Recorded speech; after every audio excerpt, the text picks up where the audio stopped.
Come on, educate, keep it peace with God.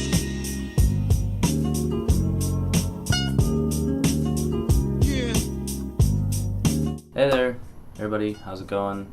It's Kazu, and this is part 2 of my vinyl collection series. Part 1, I felt like everything went okay. I just thought the video went a little too long, so I just decided to maybe keep the video a little bit short by just showing you maybe 5 vinyl for each video. So yeah, anyway, you get the idea. Alright, so let's go with the first one. First vinyl I'm going to show you today is KIRK Vile's 5th album, Wakin on Pretty Daze. KIRK Vile is a songwriter from Philadelphia. He has worked with people like War on Drugs, and I've been following his stuff for a little while. I think the first album that I heard from him was Smoke Ring for a Halo album, which is the one before this.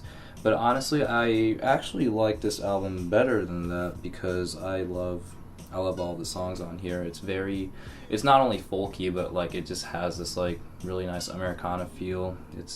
Especially the first song, Wakin on Pretty Day. It's this really nice long form rock song with really cool transitions and really awesome guitar melodies. And also, not only that, he's a great songwriter too. His voice kind of has this Bob Dylan-ish twang to it too, so yeah, it's really unique. Some of my other favorite songs besides Wakin on Pretty Day is KV Crimes, which is awesome, Never Run Away, Pure Pain, Shame Chamber. Damn, yeah, this album has a lot of good songs. But this is the special edition. I actually found this on Amoeba for $20 on used. And here's the gatefold. It's pretty cool, right? And it comes with these right here. First thing is the stickers. So I didn't use any of it because I want to keep it the way it is. And the cool thing is that you could actually customize your own copy by adding stickers onto the wall. But I didn't do any of that, so I'll probably ruin it. I don't know, man. Whenever I see stickers like this, I just never use it. Maybe in the future I could slap some on a guitar case, but I don't know. I like keeping it the way it is. Just as a collector's item. I'll just keep it like this.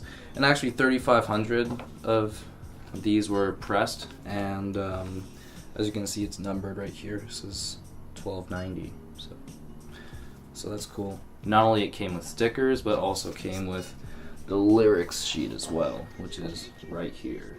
Yeah, it's good to know. And here is the vinyl, which looks like this. It's the translucent blue. Yeah, 3,500 of these were pressed in US, and 1,500 were pressed. 1,500 was pressed in UK and Europe, I think. Yeah, but it plays well, sounds really good. It's a great album. If you've never listened to KIRK Vile before, I say this is a good album to start off with. Next album I'm showing you is Deafheaven. This is the new Bermuda. This is the 3rd album by Deafheaven. This was released after Sunbather, a couple of years after Sunbather actually. And I actually enjoyed listening to this album too. You know how Sunbather was really groundbreaking because it had that mix of shoegaze and black metal, and this one it's a bit more I feel like it's more thrash focused, and a lot of the guitar solo has this wah sound to it, so I feel like they were quite heavily influenced by Metallica for that, and a lot of the Kurt Hammett solo. But yeah, I mean, I happen to like Sunbather more, but this one is still pretty good too. It has songs like Brought to the Water and Baby Blue, which Baby Blue, if you listen to it the first time, especially the guitar intro where it's really really spacey, it just doesn't feel like a Deafheaven song, but the melody is really catchy, and it feels like you're flying into the galaxy or something. It's not bad. And then this is what the gatefold looks like, and there are all the lyrics just written down right here. It's pretty tight. And on the back side it's completely black. And I pre-ordered this through Anti, the record label, and when you pre-order it you get this special colored vinyl, which is this translucent purple, and I feel like it's mixed with blue and red too. But yeah, this sounds pretty good also.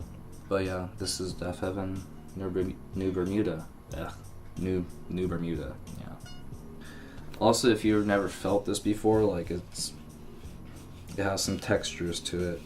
Yeah, so it's not completely flat.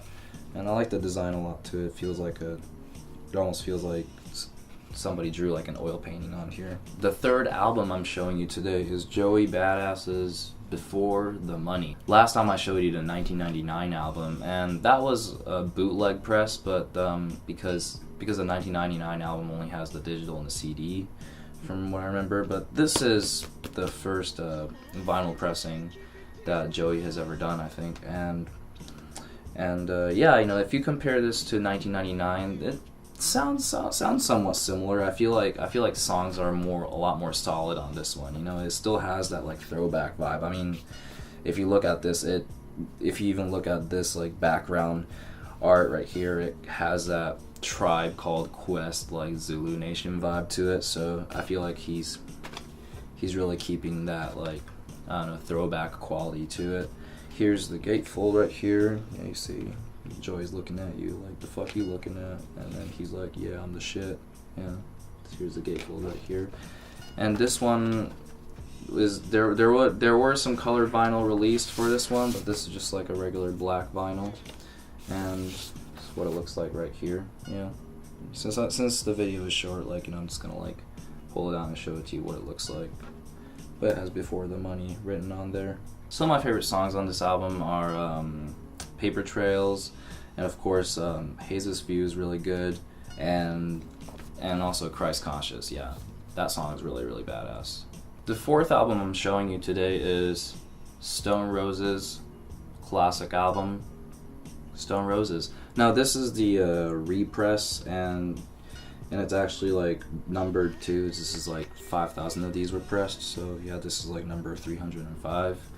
And the background looks really, really nice. This is a very, very iconic Manchester album. You know, this really defines like Brit rock from like back in the day, and it has like dancey elements, but also just very like trippy guitar melodies, and the songs are just like really, really good. You know, some of the more recognizable songs are like I Want to Be Adored and Waterfall, and of course like I Am the Resurrection. I was really, really pissed off like not being able to see them when they came on tour, because the only date that they played for last year was over at Madison Square Garden, and yeah, I don't know. I'm hoping that like they'll do a bigger U.S. tour, but unfortunately like they're not popular here. Like they're more popular in like Europe and UK, so most of the time like they tour around that area. But yeah, but the reissue looks really, really cool. It has like the logo is like all shining, all golden and stuff, and you know, at the gatefold you see all the photos of the band members playing from back in the day. Really cool stuff. And the vinyl is yellow. Yeah. And you have this like colorful inlay right here. Look at that. But anyway, this is Stone Roses. It's a classic. If you haven't listened to it, then check it out. You know, great rock album. And the last vinyl that I'll be showing you today is Damn by Kendrick Lamar. Now this is the signed copy. I think around the time when Damn was released digitally, or I think a little bit before that, he was taking pre-orders for these vinyls, and basically if you order it within that 24 hours, then you basically get this thing right here. So what they do is they basically send you the signed copy right here, and then a separate copy of Damn, which has vinyl in it. So you see Kendrick's signature. Here's the polished Damn logo. And I already showed you Gatefold, but I want to show it to you again because it looks awesome. It has all the song name written on there. It shows like, you know, who is it produced by, and like, you know, and who else was like involved in the project. You know, really cool stuff. And here's a separate copy right here, but I decided to keep it unopened because it's actually like very, very valuable. I think around the time I bought it, like it was probably like $50, but like now the price of this thing has been like gouging up to like $200, $300 on eBay, and yeah, it just gets really ridiculous. So like, you know, I just decided to keep it like unopened, and if I wanted to like listen to it like through vinyl, then like I'll just get like a different copy or something.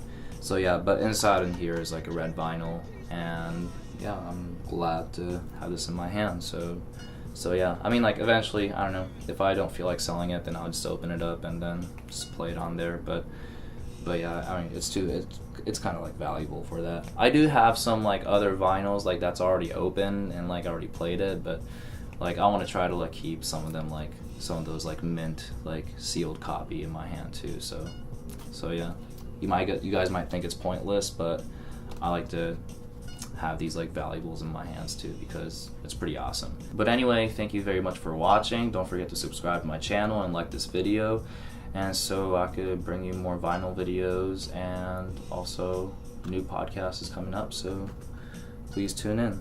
Thank you very much and have a wonderful day. Bye.